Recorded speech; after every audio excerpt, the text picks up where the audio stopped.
Bismillah, Alhamdulillah, wassalatu wassalamu ala Rasulillah. Inch'Allah, pour notre thème de cette année qui est les noms et les attributs d'Allah subhanahu wa ta'ala, nous allons commencer par parler des règles concernant les noms et les attributs d'Allah en nous basant sur le livre de Cheikh Al-Uthaymin, rahimahullahu ta'ala, les règles exemplaires des noms et des attributs divins. Avant de pouvoir entrer dans l'explication des noms et des attributs d'Allah, il convient que nous établissions des règles qui sont importantes et qui ne concernent que les noms et les attributs parfaits d'Allah subhanahu wa ta'ala. Une fois que nous avons bien compris ces règles-là, nous pouvons entrer dans l'explication des noms un à un, ensuite en les associant, Inch'Allah. La première des règles, selon le Cheikh Al-Uthaymin, c'est que les noms d'Allah subhanahu wa ta'ala sont tous parfaits. Cela veut dire que les noms d'Allah subhanahu wa ta'ala ont l'extrême perfection, l'extrême magnificence. Allah subhanahu wa ta'ala nous l'a dit dans le Coran, وَلِلَّهِ الْأَسْمَاءُ الْحُسْنَى فَدَعُوهُ بِهَا. C'est à Allah qu'appartiennent les noms parfaits. Al-Husna veut dire que les noms d'Allah subhanahu wa ta'ala sont tous beaux. Ce sont les plus beaux des noms. Il n'y a pas de plus beau nom au-dessus des noms d'Allah subhanahu wa ta'ala. Ce sont les plus magnifiques. Ce sont les plus parfaits. Ce sont les noms qui ont atteint l'extrême dans la perfection et la magnificence. Ce sont des noms qui ont atteint la perfection dans tous ses sens. Allah a qualifié ces noms de parfait, de husna, à 4 reprises dans le Coran. Maintenant, il est légitime de se poser la question, pourquoi donc ces noms sont parfaits? Les noms d'Allah subhanahu wa ta'ala sont parfaits. Ils ont atteint l'extrême dans la perfection parce qu'ils contiennent des attributs parfaits. Des attributs qui sont dénués de toute forme d'imperfection, que cette imperfection-là soit supposée ou sous-entendue. Dans la langue arabe, les mots peuvent être subdivisés en 4 catégories suivant les qualificatifs qu'ils ont, le sens qu'on peut leur donner. La première catégorie, ce sont les mots qui comportent l'imperfection de manière absolue. Un exemple de mot de cette catégorie, c'est par exemple l'aveugle, l'infirme, le sourd, parce qu'ils comportent des qualificatifs d'infirmité qui sont des qualificatifs d'imperfection. Ce sont des manquements, ce sont donc des mots qui ne font pas partie des noms d'Allah subhanahu wa ta'ala, car il ne s'est jamais qualifié par cela et il ne peut pas être qualifié par des mots qui contiennent des manquements. La deuxième catégorie de mots, c'est un mot, par exemple, qui, dans son sens, peut contenir une qualité ou un manquement. Par exemple, le makr en arabe, qui veut dire le complot. Comploter, c'est élaborer un projet dans l'objectif de nuire à quelqu'un et élaborer son projet secrètement. C'est ça un complot. Donc, en lui-même, le complot est quelque chose de vil. Cependant, la capacité de pouvoir répondre au complot, au makr, est une perfection. Parce que cela veut dire que tu peux te défendre, cela veut dire que tu peux répondre si tu veux et que tu n'es pas en incapacité, tu n'es pas un incapable. Donc le mot complot, le makr, peut être une perfection ou une imperfection. Il est une imperfection de manière absolue, mais il peut être une perfection si tu le fais dans le sens de te défendre, de répondre à un autre complot. C'est la même chose pour le mot kaid, qui veut dire ruse. Donc ce sont des mots qui ne peuvent pas être utilisés comme étant des noms d'Allah subhanahu wa ta'ala. On ne peut pas dire qu'Allah subhanahu wa ta'ala est al-ma'akir, le comploteur, ou al-kaid, le ruseur. Cependant, on peut dire que Allah, s'il y a des gens qui complotent, Allah complote contre eux en leur rendant leur complot ou en anéantissant leur complot. Comme Allah subhanahu wa ta'ala l'a dit dans le Coran, وَمَكَرُوا وَمَكَرَ اللَّهُ وَاللَّهُ خَيْرُ الْمَاكِرِينَ. Ils ont comploté et ainsi Allah leur a rendu leur complot et il est meilleur en stratagème. إِنَّهُمْ يَكِيدُونَ كَيْدًا وَأَكِيدُ كَيْدًا. Certes, ils ont utilisé une grande ruse, ils ont rusé d'une grande ruse et nous avons aussi rusé d'une grande ruse. Donc ici, c'est des noms qui ne peuvent pas être utilisés pour Allah subhanahu wa ta'ala en disant qu'il est al-makir ou al-kaïd, mais ils peuvent être utilisés dans le sens où Allah subhanahu wa ta'ala répond à ceux qui complotent ou ceux qui rusent par un complot ou par une ruse et qui est meilleur que ce qu'eux ils ont utilisé. Ainsi donc, quand eux, ils préparent leur complot ou leur ruse ou leur tromperie, Allah leur renvoie leur tromperie, leur ruse. Il leur répond comme ils le méritent, sans outrepasser. Car Allah subhanahu wa ta'ala s'est interdit à lui-même l'injustice. Il le fait donc en établissant la justice totale et parfaite. Il n'outrepasse pas. La troisième catégorie de mots, ce sont des mots qui, dans leur sens, sont une qualité, c'est pas mauvais, mais qui, dans certaines situations, peuvent impliquer un manquement. C'est le cas du mot la volonté, al-irada. La volonté est en principe quelque chose de louable. Celui qui fait preuve de volonté est plus parfait que celui qui n'en fait pas usage. L'homme a plus de volonté que l'animal, car il a de meilleurs moyens pour atteindre et réaliser sa volonté que l'animal. La volonté de l'animal, elle est plus parfaite que celle de la plante, par exemple, car la volonté de la plante est plus faible que celle de l'animal, puisqu'une plante peut pousser où elle veut et un animal peut venir et l'arracher et la plante ne peut rien faire pour se défendre. Cependant, la volonté peut être utilisée pour faire des choses qui ne sont pas bonnes en soi.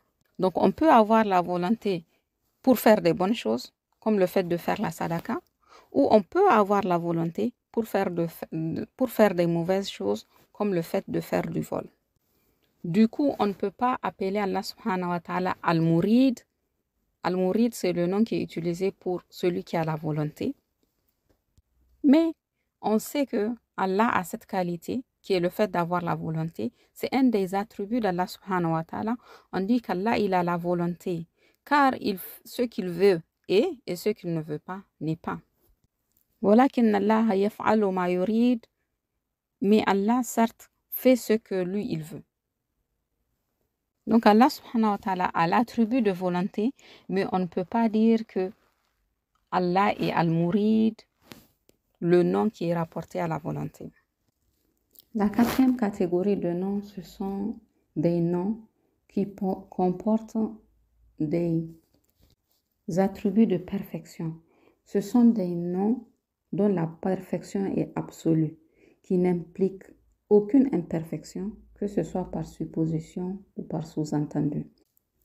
Les noms d'Allah sont de cette catégorie-là. Donc, dans les noms d'Allah subhanahu wa ta'ala, il y a la perfection pure par essence et dans leur thème. Le cheikh a pris comme exemple à ce niveau-là le nom d'Allah subhanahu wa ta'ala al-Hayy, le vivant. Ce nom al-Hayy implique qu'Allah subhanahu wa ta'ala a l'attribut de vie et que cette vie-là, elle est parfaite. Cette vie n'a pas été précédée d'une période d'inexistence et elle n'a pas été et ne sera pas atteinte d'extinction.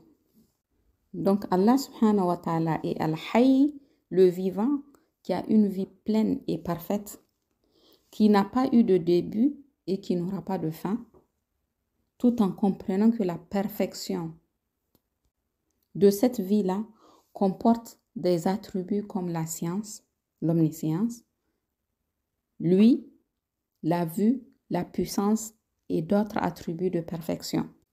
Al-Hayy, le nom d'Allah Al-Hayy veut dire que la vie d'Allah n'a pas eu de début.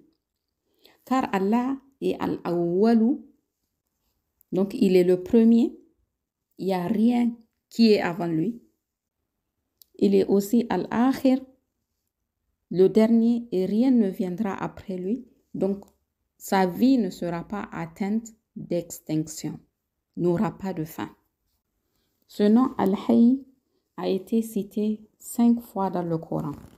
Nous comprenons donc que la vie est un des attributs de perfection d'Allah subhanahu wa ta'ala, que cette vie-là, elle est parfaite et qu'elle ne ressemble en rien à la nôtre. Puisque nous avons aussi une vie, mais la nôtre comporte des manquements, des imperfections.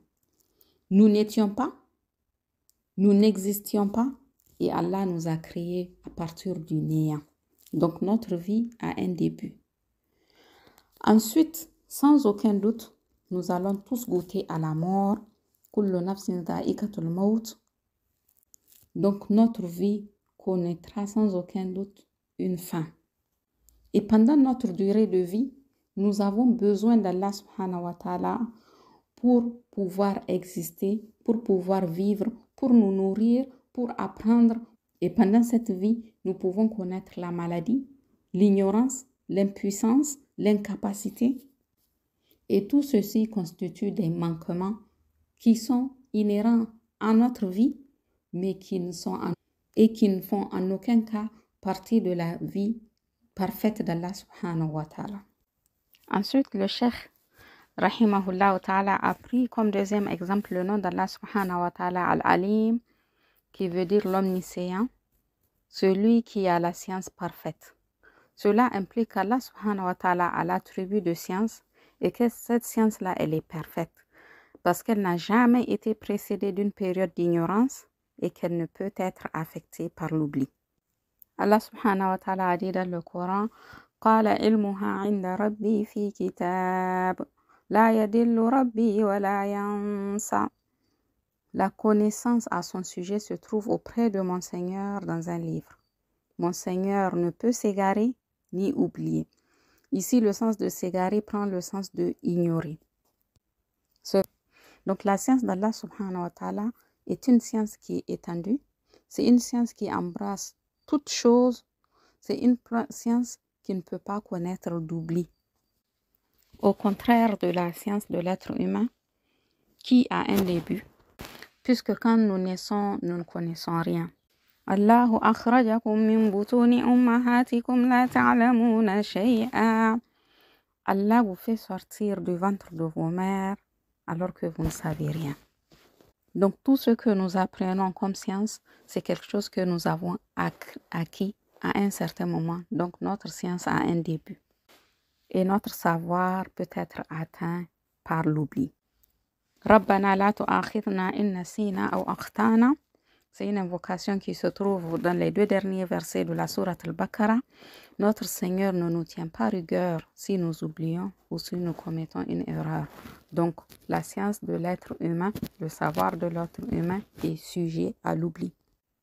Tandis qu'Allah subhanahu wa ta'ala, par sa science, domine toutes choses, qu'elles soient apparentes ou cachées, qu'elles soient petites ou grandes, qu'elles soient dans les ténèbres de la terre ou dans l'étendue des cieux. Allah cerne toutes choses par son savoir.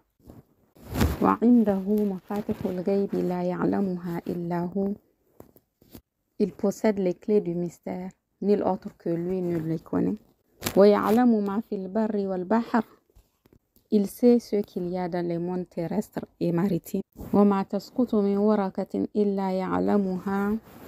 Il n'y a pas une feuille qui tombe sans qu'il ne le sache. ولا حبة في ظلمات الأرض ولا رطب ولا يابس إلا في كتاب مبين. Il n'y a pas un grain dans les ténèbres de la terre, rien de frais ou de sec qui ne soit consigné dans un livre explicite. La science d'Allah subhanahu wa ta'ala embrasse donc toutes choses en général et en détail, que cela soit relatif aux actes d'Allah subhanahu wa ta'ala, mais aussi aux actes de ses créatures. يعلم ما في السماوات والأرض ويعلم ما تسرون وما تعلنون والله عليم بذات الصدور. Il sait ce qu'il y a dans les cieux et dans le monde terrestre. Il sait également ce que vous faites en secret comme ce que vous faites en public. Allah est celui qui connaît parfaitement le contenu des cœurs. Donc Allah sait toutes choses, qu'elles soient apparentes ou cachées. que ce soit les frémissements des cœurs ou les pensées des esprits. Allah connaît le moindre clignement d'œil ou le moindre frémissement de cils. La science d'Allah subhanahu wa ta'ala est donc une science parfaite, car Allah a toujours su et il a toujours tout su, et sa science n'est aucunement sujette à l'oubli. Nous voyons donc que ces deux exemples que le cheikh a cités sont des exemples de noms d'Allah subhanahu wa ta'ala qui sont des noms parfaits, qui ont atteint l'extrême perfection, l'extrême magnificence.